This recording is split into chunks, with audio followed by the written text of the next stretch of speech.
Julie here. It's a great pleasure. She's been at Montana State University since 2010, and she's a research assistant professor.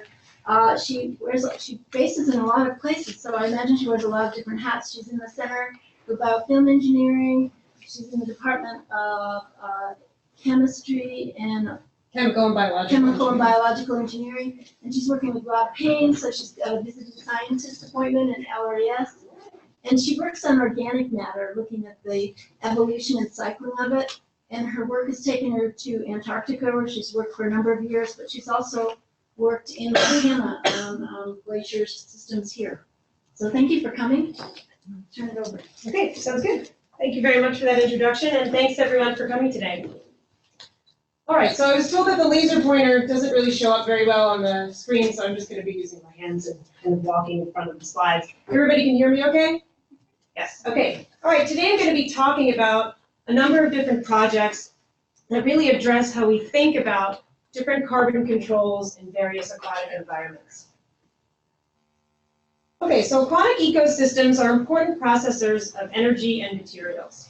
And when we think about this processing of energy and carbon controls in different aquatic ecosystems, we're really essentially interested in learning about the production, transformation, and storage of dissolved organic matter.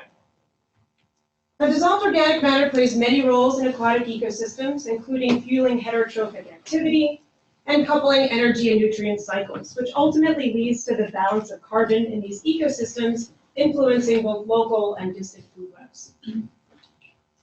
Okay, so in order to really think about carbon controls, we want to learn about processing of carbon in these ecosystems. We're essentially interested in evaluating different aspects of dissolved organic material that will basically tell us about its role in global carbon cycling. All right, so what kinds of things can we measure about DOM? Well, determining the carbon controls means, most commonly, people look at molecular composition. They assess its structure in the environment, maybe determine different types of functional groups, and this information goes to learning about its reactivity and heterogeneity in the environment. We can also measure its optical properties, so fluorescence and absorbance of this material in the environment, and we can quantify its organic matter concentration. And all of these metrics fall under the category of being chemical windows of dissolved organic matter in the environment. But if we're really interested in learning about the carbon controls and processing, we really need to understand its ecosystem interactions. So what we're trying to focus on here is understanding dissolved organic matter production, transformation, transport, and storage in these ecosystems in concert with learning about how it interacts biologically and physically in the environment. And this will ultimately tell us about its specific role as we survey carbon controls in various ecosystems. Okay, so the first few projects I'm going to talk about today start in frozen ecosystems. So this is what Kathy was talking about. We're going to get started in Antarctica first. I came to Montana State University 6 years ago to specifically ask the question, can we use dissolved organic matter character from Antarctic ice cores to show us paleoecological markers from environments of our past? Right, a little bit of background on ice core research. Ice cores are commonly used as powerful tools to reconstruct atmospheric compositions of our past.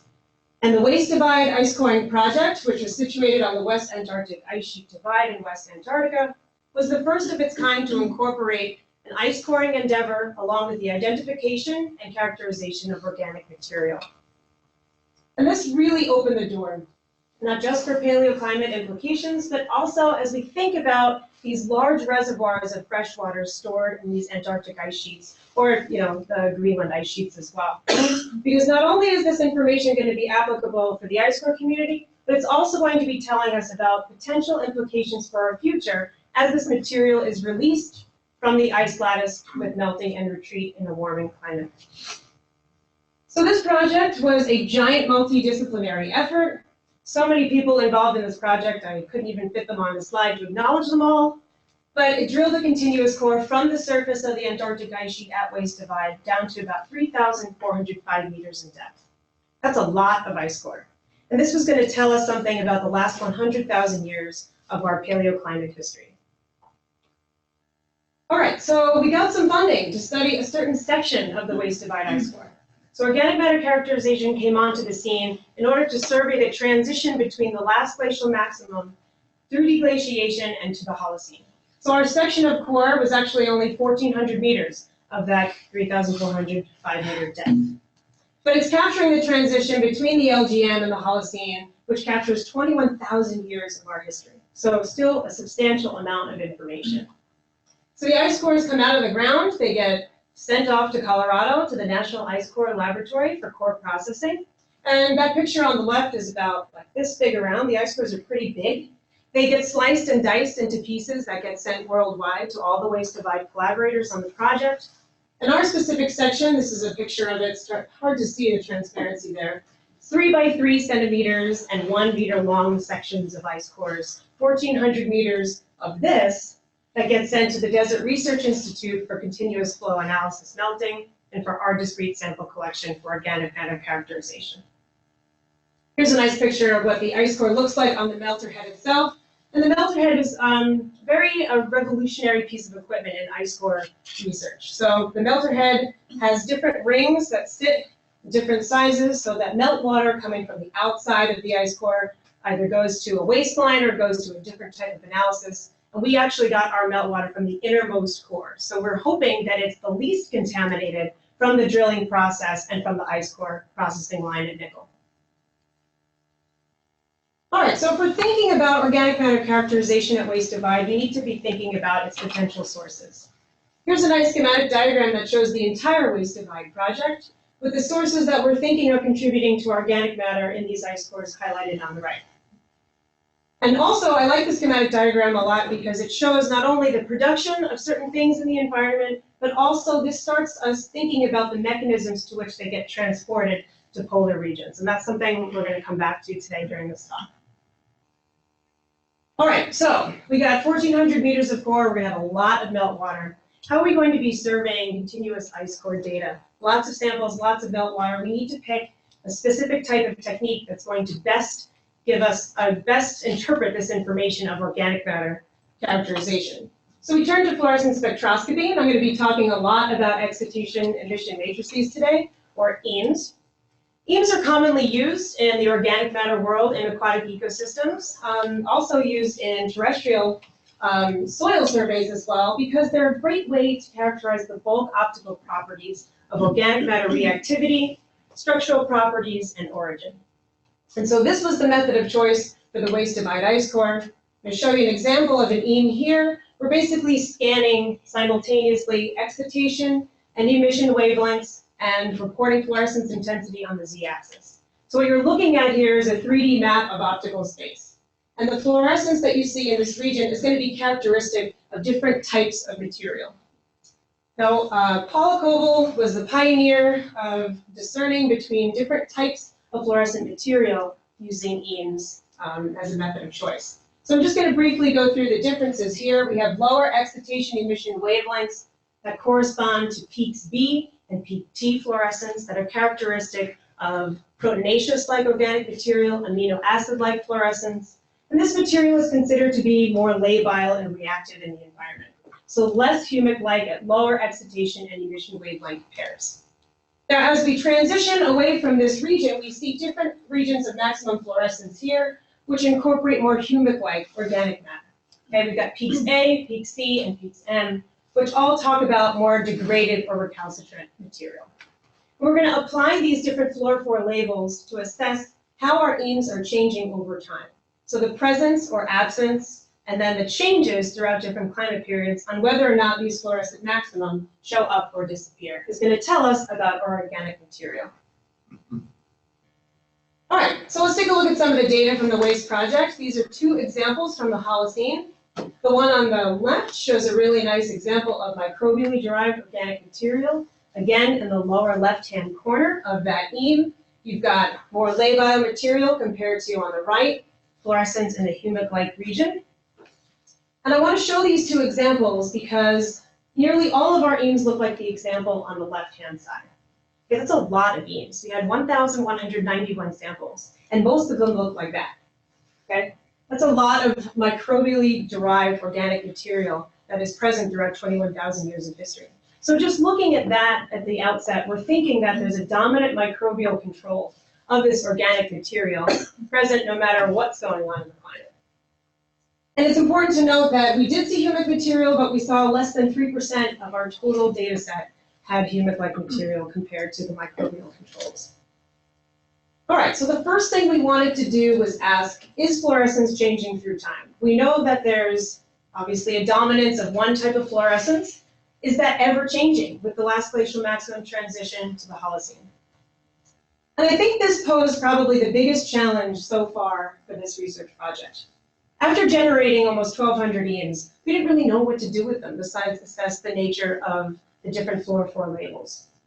And we also needed to think about how can we then show 1,200 EMs to the ice core community and to ecologists worldwide that actually track 21 years of history. I certainly can't show a graph like this and put up 1,200 EMs ebbing and flowing throughout climate, although that's what I kind of wanted to do at the beginning. So instead, we took a look at total fluorescence intensities given to you in Raman units on the y-axis, and then we scaled this over time in kiloyears before present. So we're representing the last glacial maximum, last deglaciation period, and the Holocene. And we take a look at those total fluorescence intensities over time, and we get something that looks like this. We have absolutely no idea what that means at the outset. We just have this big number that tracks fluorescence intensity changes over time. So then we wanted to dive into this a little bit further. We obviously see more increased amounts of organic matter fluorescence intensity in the last glacial maximum versus the other climate periods. Okay, these numbers are higher throughout the entire climate period compared to the last deglaciation and the Holocene, even though we do observe a spike in fluorescence intensities in the Holocene. Last glacial maximum certainly had higher fluorescence intensities overall, and then all of a sudden they decreased at the end of the climate period. So we started wondering, what's causing these decreases in fluorescence intensity? Something is changing in the environment that we're hoping is reflected in these decreases in fluorescence intensities. And it actually corresponds to the few thousands of years before the deglaciation period started, where climate started to warm instead of go back to its cooling cycle in the LGM. So during deglaciation, I just wanted to highlight this inset. We're showing fluorescence intensity still changing over time, but you can see that the y-axis is considerably smaller in terms of scaling down through deglaciation and the Holocene. So what we know from this is that we have fluctuations in organic matter fluorescence intensities. How are we then going to relate that to the probable sources of organic material and what's actually going on in these different climate periods? So we go back to these examples of the fluorescent EMs, and we ask the question, what types of organic matter is now shifting through climate? And in order to do that, we need to apply a multivariate parallel factor analysis, or PARAFAC, which is just a fancy way of describing a three-dimensional principal component analysis. And Murphy et al. Put a nice example here on the slide. We've got a figure that shows a data stack of excitation and emission matrix wavelength pairs, together with the fluorescence intensities, and all the different fluorescent components that make up that stack. So that's what PARAFAC does. It basically interrogates your data set, so for us, 1,200 ways to buy data set from our EMs, and then we statistically apply this model to decompose our hodgepodge of fluorescence here on the left into specific significant fluorescent components that comprise our entire waste divide ice core data. All right, so if we do that to waste divide, we actually get a three-component model. We're looking at components 1, 2, and 3, and the different characteristics of them in the climate periods. So what you've got here on the left is the last glacial maximum, then you've got the last deglaciation period, and the Holocene that are all characteristic of components 1 and 2, okay? These two components were found in all climate periods, characteristic of proteinaceous-like organic material. These are the low excitation and emission wavelength pairs. We're talking about lower aromaticity, we're talking about lower molecular weights, more reactive and more labile in the environment. And these two components are indicative of freshly produced and degraded microbially derived organic material. And that's completely different than what we see in component 3. Component 3 represents our humic-like organic material that we found in the Holocene only. We never found organic material characteristic of component 3 in any other climate period. Okay, the humic-like material is characteristic of more recalcitrant, higher molecular weight species, higher aromaticity compared to components 1 and 2. And as you can see here, we're looking at two regions of fluorescence, and we're thinking that this is a combination of terrestrial inputs and marine-like inputs. All right, so in order to think about what we're doing here in waste divide, we're characterizing changes in fluorescence intensities, and we're using the statistical tool to decompose our fluorescence into the specific components characteristic of each climate period. And the question becomes, what do we do with that information? How do we then take the characterization that we've got from waste divide and ask questions of the ice core community and integrate this information into paleoclimate reconstructions? So here's a nice example on the left-hand side. This was published in a Nature paper from the Waste Divide project members. A lot of different people went into producing these results. You're looking at the Del 18O temperature record of a bunch of different ice cores. You can see a map down here showing where those ice cores came from in eastern and western Antarctica. And what you'll see here is that waste divide highlighted in purple with the yellow average line running through it fits very nicely with the rest of the trends that we found in Antarctica. And again, this is over all 3 periods of our climate history that we're looking into. And what you'll notice from this is that the Del 18O data shows that lower temperatures were associated with the last glacial maximum. Okay, probably knew that already. It was colder in the last glacial maximum. But as you can see, this highlights very nicely the transition at the end of the last glacial maximum through deglaciation, where the warmest temperatures are found in the Holocene. Okay, so we're starting to then characterize the different climate periods so we can think about how this organic matter was produced in different environments. And now we're going to take a look at a zoomed in inset of 3 Antarctic ice cores now, just focusing on the transition from the last glacial maximum through deglaciation. Again, waste divide is highlighted in purple, and we're putting this temperature record together with some of the information that we can gain from the waste divide community members. So here we're going to take a look at sea salt sodium concentrations. And sea salt sodium is commonly used in the ice core community world as a metric for sea ice extent. So if you look to the last glacial maximum, you see concentrations of sea salt sodium are much higher in the last glacial maximum than they are in the deglaciation period. Now, the waste divide project members concluded that these higher concentrations of sea salt sodium were characteristic of more extensive sea ice across the ocean. And they also put together this idea that more sea ice also went hand in hand with more transport. So continental dust flows and aeolian transport from the continents to the poles were higher with higher sea ice extent. The first time I read that paper and talked to the community members about that conclusion, I went, what? Does that make sense? I wasn't sure if we could really use that to interpret what's going on with our organic matter. So I went back to the schematic diagram, and I kind of like this, again, to show you, if we're measuring the extent of concentrations of sea salt sodium, and what that means in terms of expansive sea ice extent, maybe the more sea ice extent that is covering the ocean makes it easier for aeolian transport from the continents. So I put that together with what I measured in the waste divide ice core, and that kind of led me to believe that if we put together our continental dust tracers, along with this information that the last glacial maximum has more sea ice extent, we can start piecing together where this organic material comes from and what climate influences were contributing to them the most. Okay, so this figure is a compilation of 3 different types of continental dust tracers. Again, we're measuring the concentrations of elements, manganese, strontium, and non-sea salt calcium. And the black box shows that they're all higher in concentration in the last glacial maximum. And this is telling us that the continental dust flows were much larger in colder climates than they were in warmer climates. So if we put this information together, we're now characterizing our different climate periods. The LGM, more transport of continental dust. The organic matter is going to be more influenced by dust loads, more sea ice extent, coldest climate. And we're thinking that this microbial signature that we're seeing in components 1 and 2 is actually driven by those dust loading events. And as we go through the last deglaciation period, we're warming in climate, components 1 and 2 here, and we're getting to our warmest climate, the least amount of sea ice, low concentrations of dust. We're actually finally starting to see more terrestrial and marine-like influences in the youngest ice cores. Okay, so what does this all mean? We've got signatures of organic material, we've got fluorescence intensities, and we're putting together a story that characterizes each climate period and the specific types of influences that we might be attributing to different types of organic matter.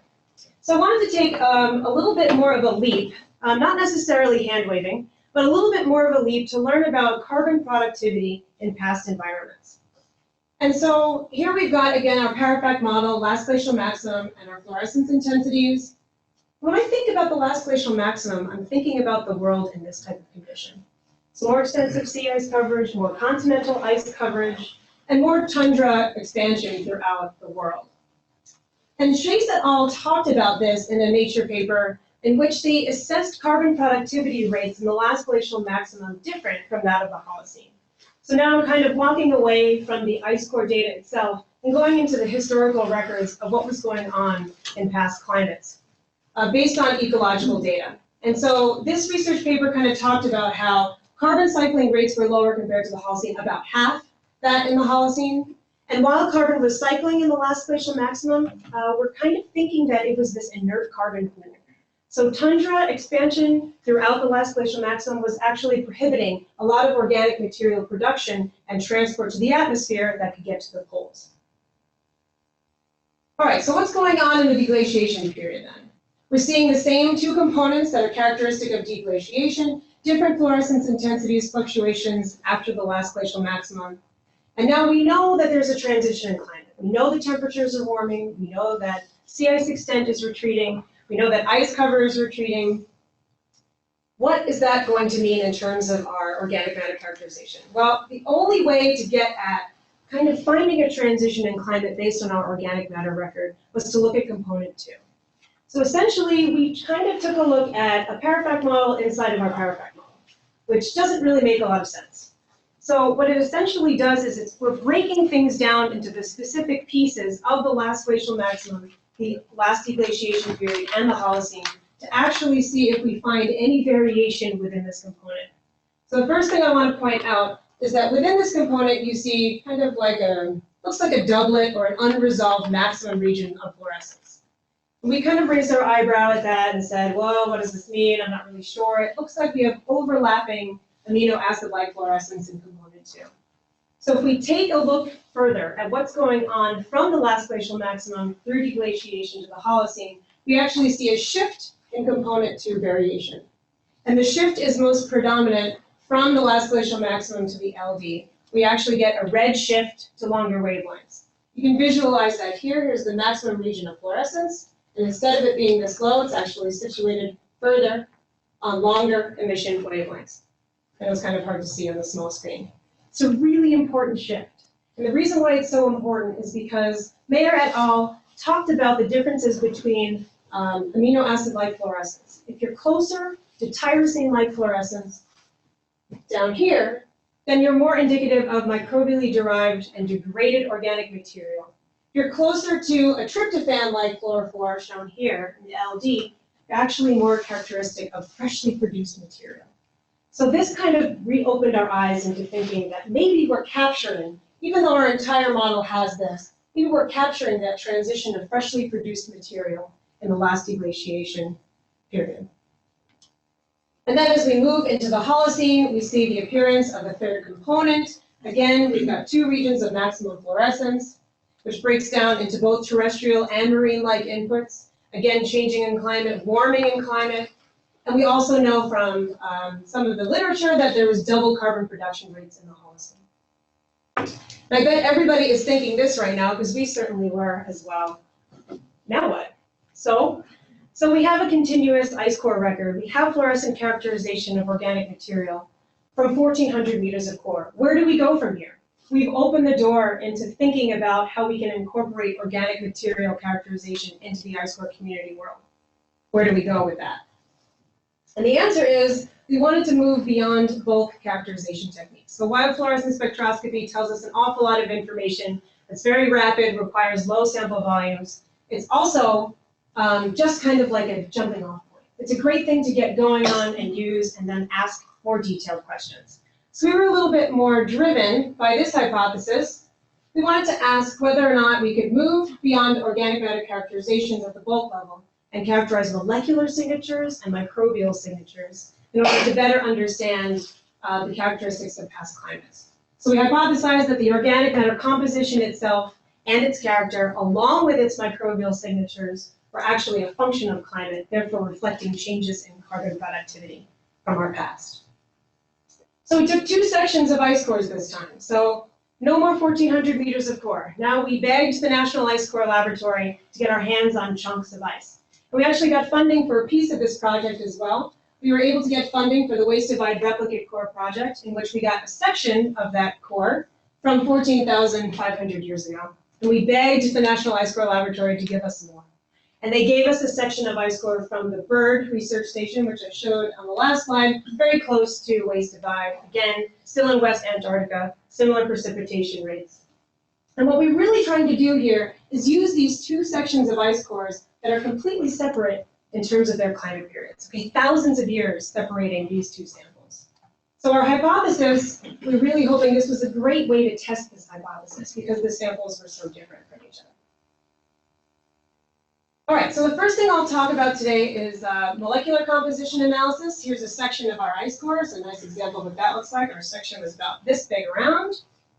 We're going to apply Fourier transform ion cyclotron resonance mass spectrometry to these samples, or FT-ICR, which is a qualitative molecular assessment of the composition. We generate mass spectra that look like this, and then we assign molecular formulae to the mass resolved peaks. And from that data, we can chemically characterize the material on Van Krevelen diagrams. And I thought it would be worth briefly just talking about Van Krevelen diagrams in this talk so that when it comes up again, we're all familiar. Now, Kim et al. Was the first group to really apply this technique to FT-ICR data. Okay, you're going to be getting lists and lists and lists of molecular information. Okay, different compositions of carbon, hydrogen, oxygen, nitrogen, and sulfur-containing species. What are we going to do with all of that information?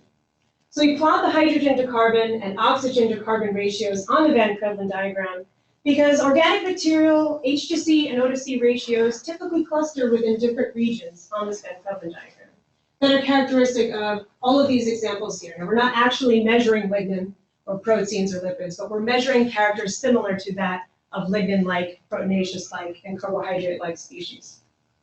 And we can also kind of separate what's going on in the Van Krevelen diagram into reactive groups. So not only can we get composition and chemical characterization, but we can talk about the more reactive component and the more recalcitrant component. All right, so let's take a look at some of the data from the molecular analysis of BYRD and Waste Divide. On the left-hand side, you've got the old ice from the LGM. On the right side, you've got the younger ice from the LD. And here's a nice example of differences in Van Krevelen diagrams. So now we're actually looking at the different molecular compositions between the two. Now, all the data points that you see here are highlighted in different colors and symbols reflective of all those classification groups. First one I'll talk about is the lignin-like category. You can really see differences between the older ice and the younger ice in terms of molecular composition. So there's a lot more lignin-like, more degraded carbon in the Waste Divide sample in the younger ice than there was in the old ice. But that's not to say that there wasn't any lignin-like character here. There certainly was. It was just situated at much lower oxygenation than for Waste Divide. So we're thinking about that in terms of this is representing a lot more degradation in the environment than the BYRD sample. And we can also see differences in the protein-like group, again, situated at lower oxygenated levels for the BYRD sample. What we're really trying to get at here is that we're actually visualizing paleoecological molecular markers using this information. All right, to extend these observations a little bit further, we wanted to show how different these samples were by overlaying them together. It's a Van Krevelen diagram that shows the Waste Divide sample in the background with the gray symbols, dark gray symbols for BYRD. The molecular matches between the two are highlighted in the blue triangles. Now, we were hypothesizing that we were not going to see a lot of molecular matches, and we were right. We saw about 12% matches between these two, which is not to say that they're actually the same constituent. It's just the same molecular composition. So this blue triangle could represent the same molecular formula, but a completely different structural conformation. And that's all we can get at with this information. But what I really wanted to draw your attention to was where these molecular matches sit on the Van Krevelen diagram. They're at much lower oxygenation. They're situated in the proteinaceous and lipid-like region in this section here. Not a lot of contributions in the lignin-like region, showing that the molecular matches were of less degraded carbon species.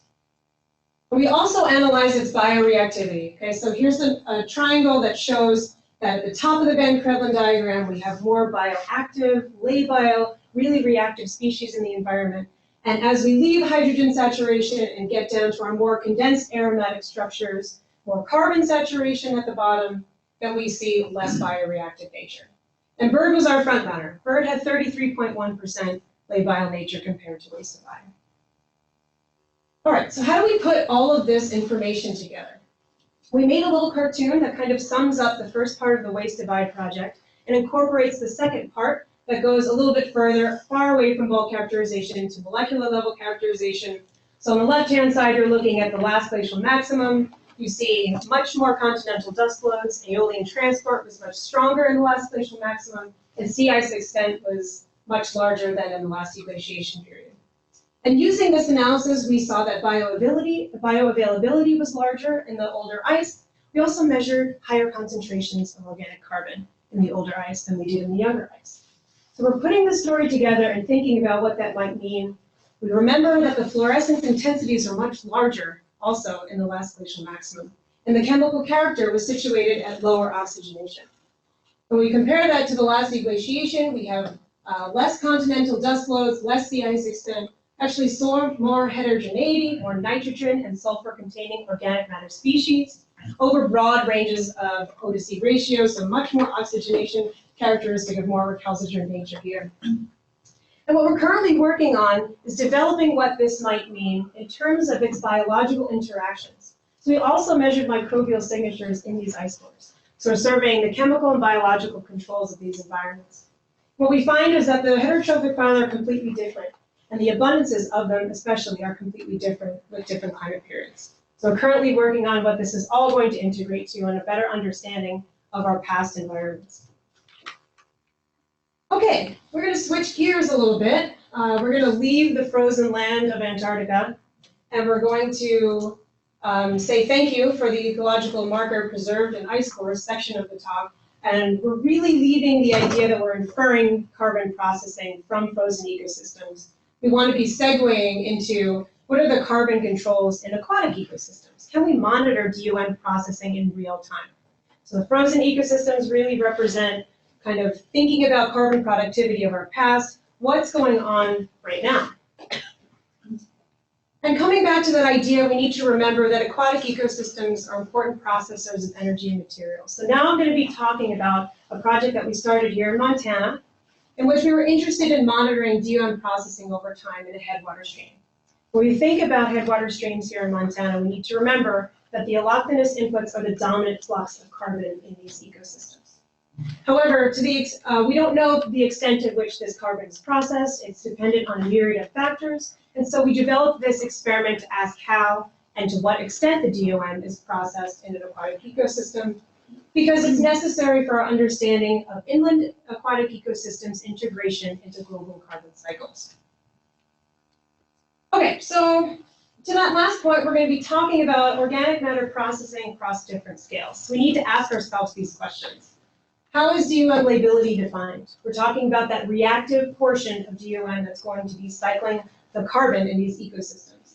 Is DOM lability a function of time? What determines DOM processing across different timescales? Now, while there has been much research exploring DOM processing in the environment, there are still inconsistencies for how we understand DOM lability.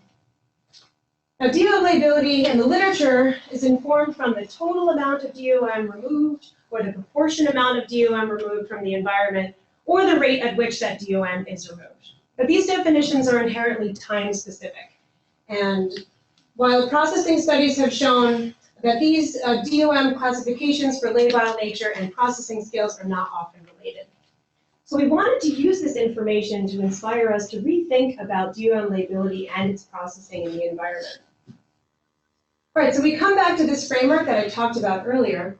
What we're really interested in here is incorporating chemical, biological, and physical controls to better understand the factors governing lability in the environment, and thus we can understand its processing. And we use that framework to organize this experiment. We used a multidisciplinary approach to test the differences in allochthonous carbon inputs. We're testing its labile nature. We're talking about grasses, leaves, and pines input into a Montana stream. And then we're going to be monitoring how it's processed over time. We have continuous cellular respiration data for our entire experiment collected every 12 hours for 44 days. And you can see by looking at this figure that the rates of respiration are different with different leachate sources. But we wanted to use this information to biologically classify the DOM lability categories.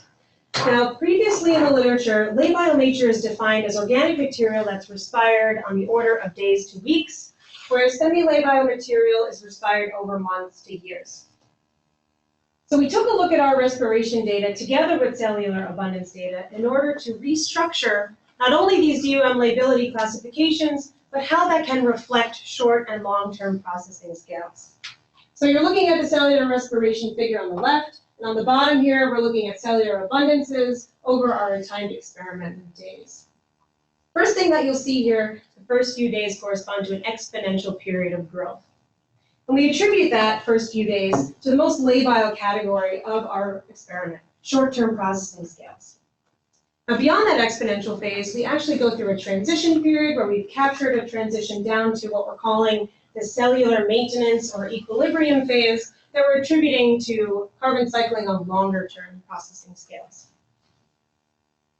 So the next thing we did was we wanted to take a look at the DOM molecular composition at the beginning of the experiment, at the peak of the exponential growth phase, and at the end of the experiment to test the differences in composition that may be governing these respiration processes. And again, we're going to turn to FT-ICR-MS, where we're going to be characterizing the molecular composition and then interpreting that data on Van KREVELEN diagrams. All right, so we've seen these before. I'm just briefly going to go through this one so that we can orient everybody on what we're going to be looking at for the next few slides.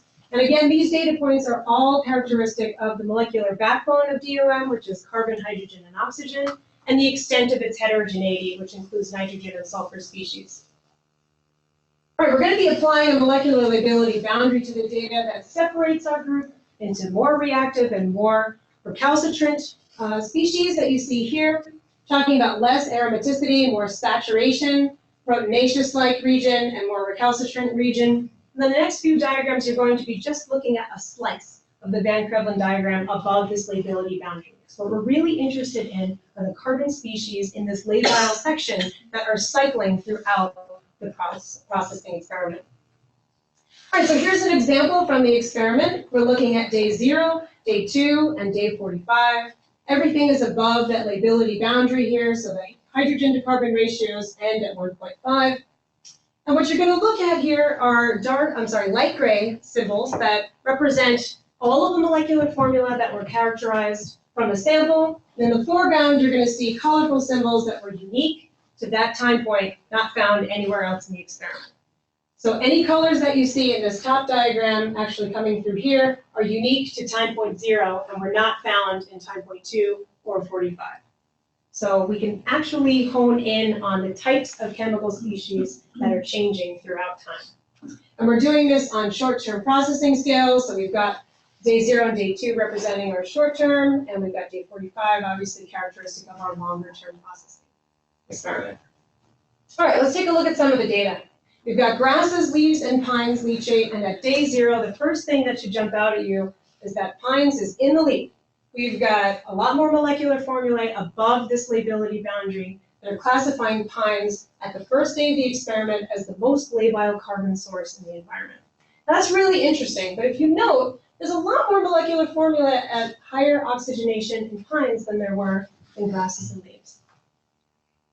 As we transition to day 2, we actually see a shift to that region for all of our leachate sources. So we're monitoring the changes in molecular composition from day 0 to day 2. We see an increase in oxygenation for all of our leachate sources, but we also need to look at the fact that grasses is super different at day 2 than leaves and pines. And at this point, leaves and pines seem to look much more similar to each other than grasses does at all. And grasses is actually highlighted by the differences in proteinaceous, amino sugar-like stuff that contains a lot more nitrogen than we're seeing for leaves and pines. So not only characteristically different, but also compositionally different as well. And by day 45, we see a shift down in labile nature, okay? We can actually see that because there's no molecular data points here at the top of the Van KREVELEN diagram. There's 2 things to note here. The first is, yes, we're decreasing lability from day 2 to the end of the experiment. But what's really interesting to note here is that we're actually not completely exhausting our labile carbon pool by the end of the experiment. So we're not using labile molecular constituents and only producing recalcitrant nature. Therefore, all of this would have been gone.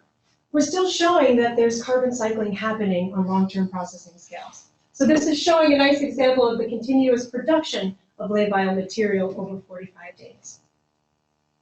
All right, so this is weird, right? Let's take a look at day 2 and see what's going on. We decided that in order to really get a feel for what might be driving these compositional differences, maybe the microbial community assemblages. So here we've got the next generation sequencing results showing 4 heterotrophic phyla and the differences in their abundance with each leachate source on the second day of the experiment. The first thing that jumps out is that grasses, again, very different in its relative abundance of their heterotrophic phyla, completely different than for leaves and pines. Those two are looking much more similar, not only in its molecular composition, but in its microbial community assemblage. Okay, now this is only on day 2 of the experiment. I've got something really interesting to show you guys from the beginning of the experiment, even before we inoculated the stream water. We actually did next generation sequencing of the stream water to see what the microbial communities were that when we got started before the experiment was run. And what you'll notice here is that our reference stream water was completely different in the beginning, showing different abundances of heterotrophic phyla and incredibly different diversity measurements than we see in grasses, leaves, and pines by day 2. So we're looking at increases after the inoculation on day 2, increases in sphingobacteria, increases in gamma proteobacteria, and decreases in beta proteobacteria after we inoculate the samples and 2 days of processing. And to investigate these changes further, we also took a look at the predicted metabolic function from this data. And what's really important to note here is that we're looking at the proportion of predicted sequences that are significantly different across leachate sources. And that's what we're thinking are really driving the molecular differences in here. The community structure is different, and they're using different types of metabolic transport and metabolism. And we're also pointing out again that grasses are incredibly different with membrane transport, so we're thinking that different strategies are utilized by different communities with different leachate sources as their carbon energy.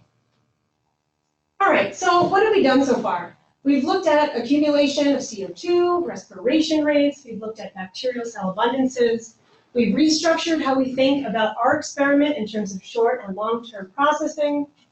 We applied FT-ICR-MS to get DOM molecular composition, and we also took a look at day 2 DNA analysis to better understand the changes that are going on in short-term scales. So what's going on long-term scales? We haven't talked about carbon processing at all over the course of the experiment. So we also applied fluorescent spectroscopy at 8 time points throughout the experiment in order to get at the bulk changes in carbon throughout time. So we used EAMS again, 8 time points, 3 leachate sources, and we used all of that information to build another PARAFAC model to better understand the fluorescent components contributing to the changes in carbon throughout the experiment. So here's our PARAFAC model that's showing the change in DOM leachate fluorescence over time. Again, 3-component model, component 1, component 2, component 3, 2 amino acid-like components, and 1 humic-like component. And what you'll see on the bottom, this is all organized vertically. Component 3 changes, 2 changes, and component 1 changes. On the y-axis, we're looking at change in fluorescence intensity. So what that essentially means is that we're situated around 0, and the bottom panel is showing the net gains or net losses in terms of between different sampling time points. So as we go from day 0 to day 1, we have a net gain or a net loss in fluorescence intensity. And you'll also see I've highlighted these red boxes around the y-axis on the bottom, showing the different scales that were used for each component. And the most important thing to take away from this slide at the outset is that component 2 had the largest net gains or losses throughout the experiment compared to component 1 and component 3. And again, we're showing changes on short-term scales, different fluorescent changes in all 3 of these components on short-term scales. But also we're showing them on longer term scales also. So by the end of 4 days, if we scoot into the long-term processing section of our experiment, we're not seeing a completely flat line, showing no more carbon processing. So when I think back to those molecular composition data, I think back to day 45, and all of those molecular formula that were still above the molecular liability boundary in that labile region corresponds to stuff still happening by the end of the experiment. So we're actually monitoring carbon cycling using different types of measurements. And this is a nice example of the fact that we're not completely flatlined by the 45th day. All right, so taking all of this information into account, we wanted to integrate these measurements over time and kind of come up with a way to better understand, high-resolution mass spectrometry, next-generation sequencing, and DOM processing over time, what that might mean in terms of DOM processing efficiency in the environment. So we came up with a way to assess processing efficiency and its association with percent lability. So the first thing I'll do here is show that we assess percent lability from our EAMS data, the low excitation emission wavelength fluorescence, examples of component 2 and component 3 here. And then we're also defining our DOM processing efficiency as the percent change of organic matter concentration per cell per day. So the first thing we're going to look at here is that on short-term processing scales, we see high levels of percent lability associated with very low levels of DOM processing efficiency. But beyond those first few days, we see a really nice association with lability. So beyond the first few days, here's the next time point, and as the experiment goes down, we actually see that labile nature is very much associated with processing efficiency in the environment. Having those labile carbon sources available definitely makes a difference as we go from headwaters down to the open ocean. And on these short-term processing scales, we see we're talking about the exponential growth phase. So why is that completely different from longer-term processing scales? Well, we think that it's because there might be less efficient DOM use with high concentrations of organic carbon available. Okay, so in conclusion, we talked about the who, the what, and the why, every ins and outs that we could think of in terms of getting at questions that involve the extent to which carbon is processed in these ecosystems. And ultimately, the drivers of DOM processing are interwoven in the complexities of ecosystem interactions. A major goal of my research career has really been building upon these interactions to better understand our past and current carbon controls in aquatic ecosystems. And I really think that over the last 10 years, we're really moving away from just explorative research using available chemical techniques, kind of like having your aha, ta-da moments. And we're moving forward into more hypothesis-driven questions in which we're applying interdisciplinary learning to better understand the world around us and these carbon controls in a changing climate. And so with that, I need to acknowledge a whole bunch of people. Specifically, I need to thank the Foreman Research Lab. It's the first lab that I came into when I got to Montana State University. I've been working there for 6 years. Past and present group members certainly helped us get WAIS Divide and WAIS Divide the sequel off the ground running. I need to thank the Payn Research Lab, past and present group members. The support that you guys have provided me over the last 2 years has been monumental. I need to thank Jim and Eric for their LEACHATE contributions, the WAIS Divide community, of course, Nickel, all of our collaborators that worked down in Antarctica to help that project go off without any problems. I have to thank our funding sources, of course, the Magnet Lab down in Florida, where I conducted all the mass spectrometry research, and especially need to thank Ladine McKittrick for letting us use different temperature-controlled rooms in a sub-zero facility where we were able to decontaminate and melt our ice cores. And thank you all for your attention, and I'll be happy to take any questions.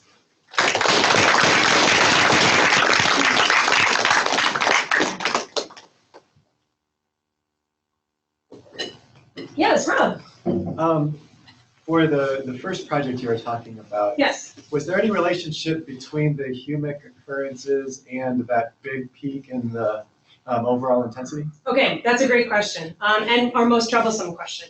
So when I talked about how challenging it was to come up with a 21,000-year record, and we talked about those track changes over time, we have absolutely no idea what's causing that shift in the Holocene. It spans about 337 years in the Holocene, so it's not just one occurrence. So we couldn't count it or even calculate it as an outlier.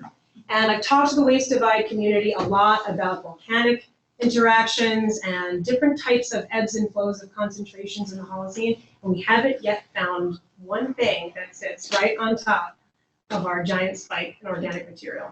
So we have a giant question mark in our minds as well for it. If I take a look at any of those samples, I don't see any humic-like fluorescence over those 337 years. Okay. I see a lot more of the microbially derived organic matter fluorescence, and specifically the tryptophan-like peak is the one that's super high, causing this shift. I know, weird. We thought it was really weird too.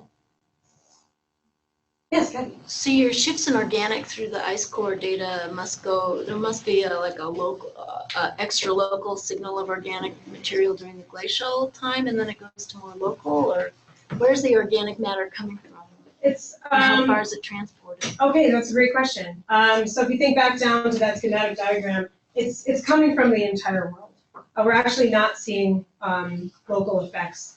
Everything in the ice core community is assumed that atmospheric deposition is the main mechanism for the material to be transported and deposited, then preserved in these ice cores.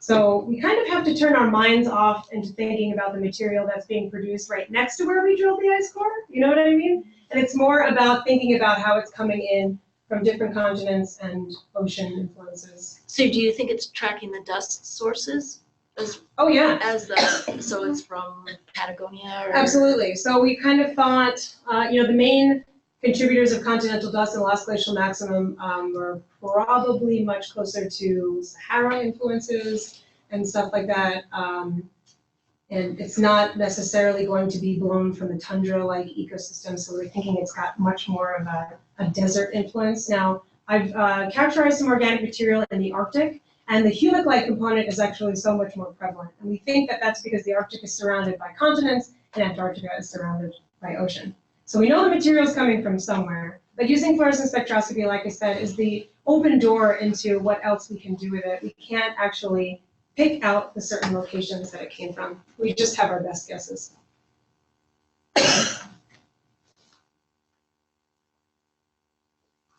Well, thank you very much. Oh, yeah, Ethan. Oh, go ahead. So you have the chemical formula information, but are there any techniques that you could actually get this chemical structure of all those different Oh yeah, formulas? absolutely. What is commonly found in the organic matter world in terms of getting at these questions, besides fluorescence and molecular composition, is putting nuclear magnetic resonance together with it. Now we can't then go in and look at every dot and say, I know what that is. The Van KREVELEN diagrams will help us, where we could actually propose different types of structures that make sense in its chemical characterization on Van KREVELEN diagrams. But you really need NMR in order to get at the structure of that stuff. You can't put them together, but they're relatively complementary in terms of structural conformation and molecular composition. And NMR is going to be a little bit more of, chemically separating certain fractions of the organic material, whereas FT-ICR covers a broad pool of organic carbon where we can really get the best representative analytical window of the material. So, sorry, sort of is the answer, I guess. Well, Juliana, thanks. This has been great. Thanks, Kathy. Thanks, everyone.